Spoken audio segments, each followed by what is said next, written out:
Новина от последните минути. Ескалация на напрежението около закриването на болницата в Девин. В четвъртия ден на протести в града министърът на здравеопазването Десислава Атанасова беше посрещната от стотици с викове оставка.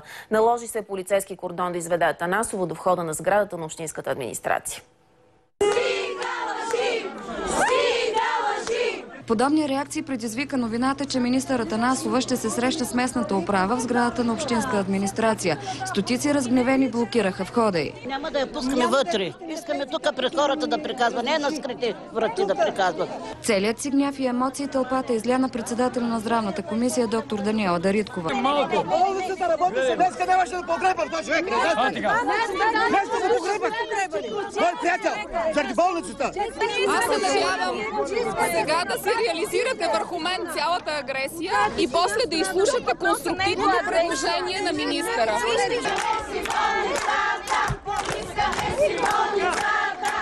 Атанасова пристигна с час закъснение заради лошия път, което е убедило, че болница в града трябва да има. Хората я посрещнаха с въпроси. Това последният път ли, в който вие идвате и болницата е затворена? Това последният път ли, в който идвате наистина с решение? Но единственият вариант, при който държавата може да инвестира някакви средства е в държавната болница, т.е. МБАЛ Смолян да има филиал, който да работи тук.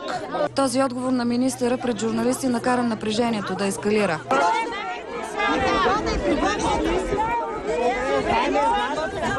Ако обичате на микрофона.